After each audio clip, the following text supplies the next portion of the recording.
my name's Emma and let's talk spooky stuff.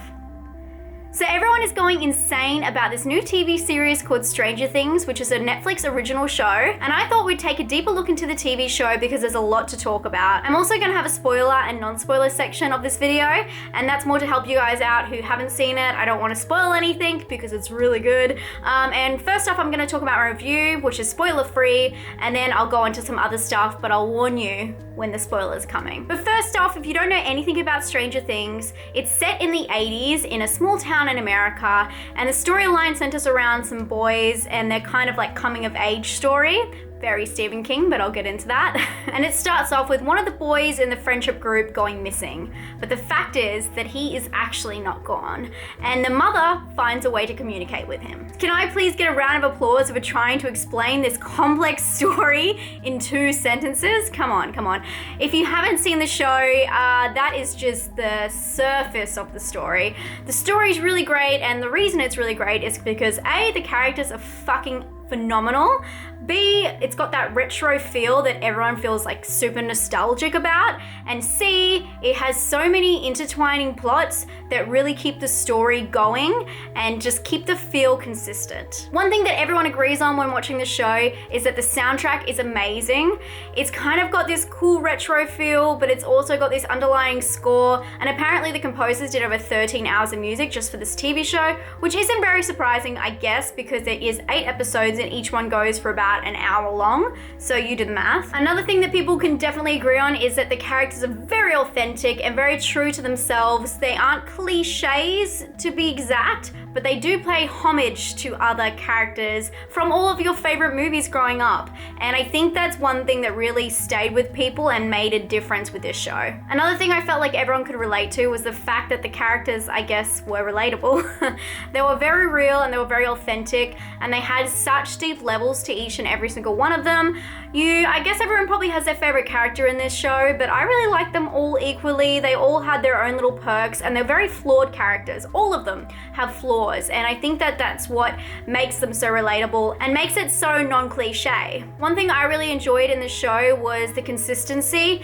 The pacing was quite fast. I was never bored watching it, but the consistency of the story, it just kept flowing. So it's like it had the same kind of formula to each episode, and as I said before, there's only 8 episodes, had the same formula, but the storyline was flowing with it. And it's one of those kind of mystery shows where you're trying to figure out the ending or the answer, and I think in that respect it came together really well, especially for only an 8-part series. And for all you sci-fi fans out there, this is definitely what I would call like a horror sci-fi. If you like monsters and you like sci-fi, you are set. If you haven't seen the show, you need to watch it right now. The show also had a lot of different elements, from like tearjerker moments to really action-packed moments to just moments of friendship, and that's what this show comes down to. It's an old school tale because it's very much about loyalty, friendship, and courage, and I think that that's something that everyone can kind of relate to. I've actually heard some people say that they thought that this TV show should have been just a movie and they'd be done with it, but I think that this is really exciting. It brings forth those elements that we have been missing from movies and brings it into a TV show,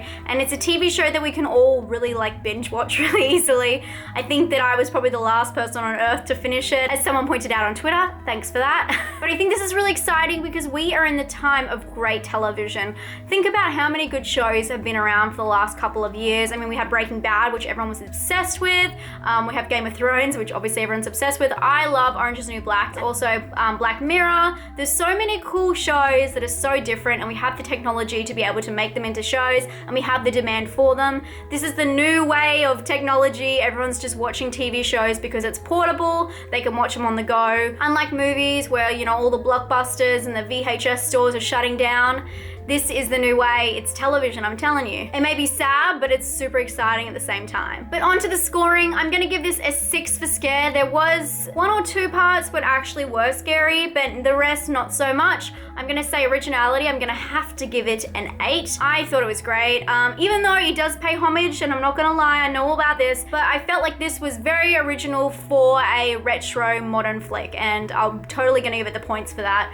And then for personal, I'm gonna give it a 9 because I love this show. This show is awesome. If you haven't seen it, check it out.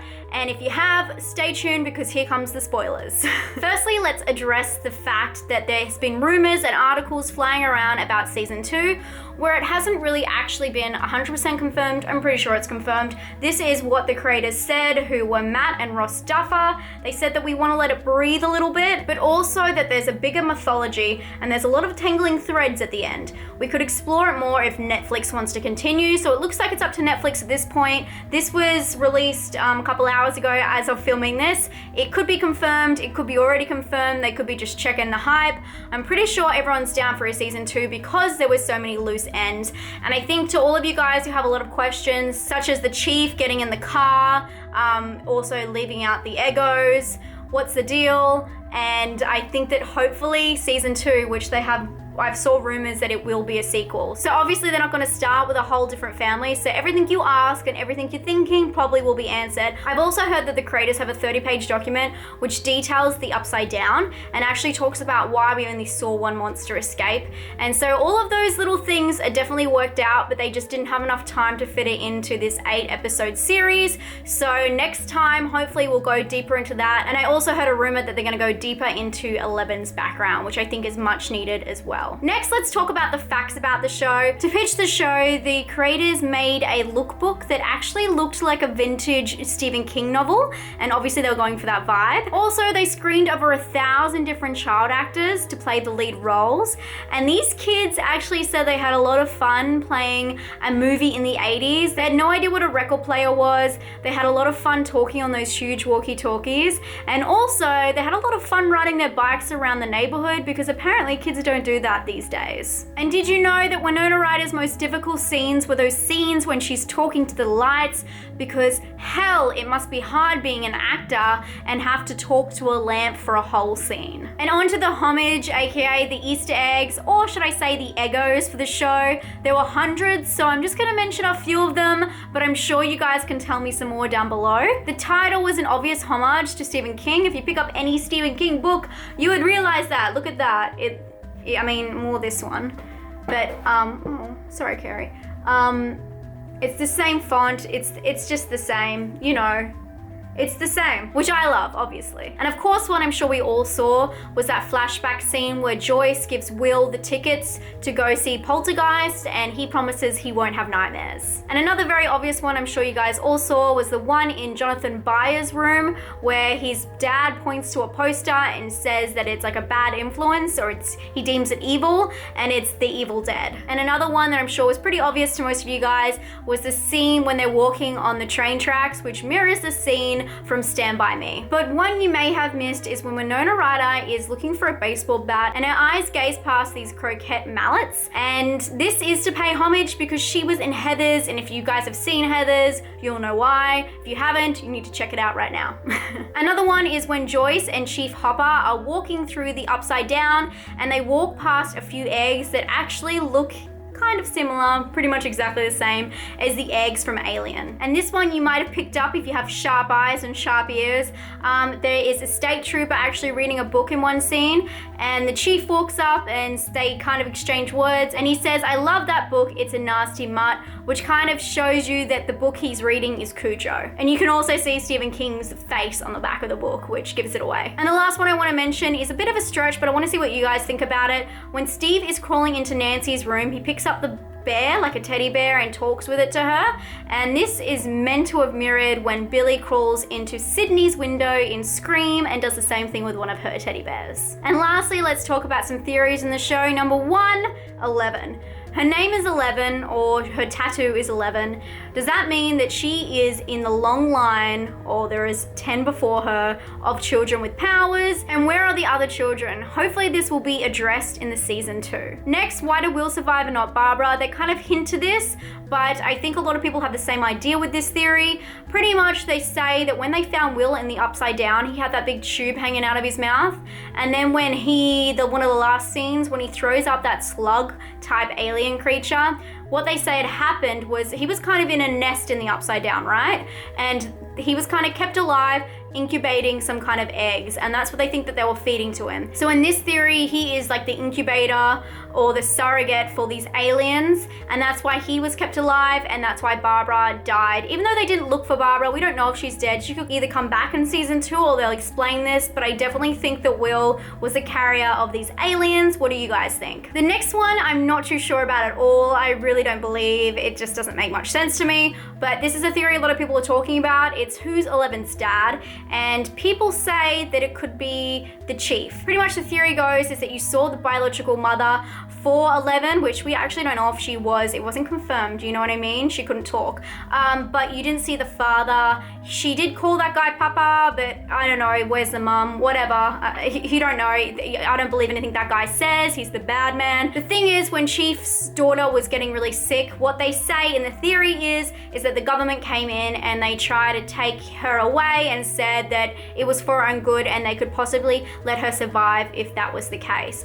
The thing there where this falls through the cracks is, even though she is the same age as what the chief's daughter would be, he doesn't know anything about the government conspiracy. You think when he sees his daughter, he would know his daughter. Unless that is what's happening at the very end, and that is why he's giving out the Eggos. Another weird thing to this is, how did he know that she liked Eggos? Because he wasn't around during any of those scenes, so it's kind of suspicious, and I guess it's all got to do with that meeting where he gets in the car at the end that we just have no answers for. And the last theory I want to talk about is my favorite theory, and I believe it's gonna blow your mind if you haven't already thought about it, but pretty much in that last scene when Will is throwing up that slug alien thing into the sink, what people say is that the upside down is actually the future. So what is actually happening when he's doing that is he's giving birth to this alien that actually takes over the world, and the upside down is the future. So that's what is the cause to the world's demise, and that's what leaves their town looking like that, which I think is so interesting. Obviously this has to do with,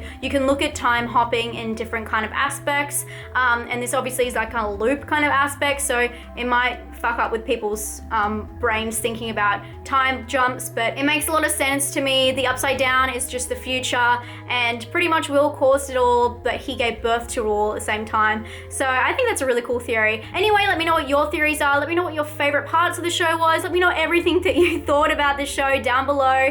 Let's start a huge discussion about it because everyone wants to talk about it, and I hope if you haven't seen it and you actually watch all my spoilers that you check it out and you enjoy it as much as we did. And I'm speaking for everybody right now, but I know a lot of people really liked it. Some people thought it was really good and didn't understand the hype. I'm talking to you, Chrissy, shout out. But we can all agree that it's a great show, and I'd love to see more of this. I hope you guys are having a great day, and I'll talk to you guys soon. Don't forget I have a Patreon. The link is down below, and I'll talk to you guys later. Stay spooky. Bye.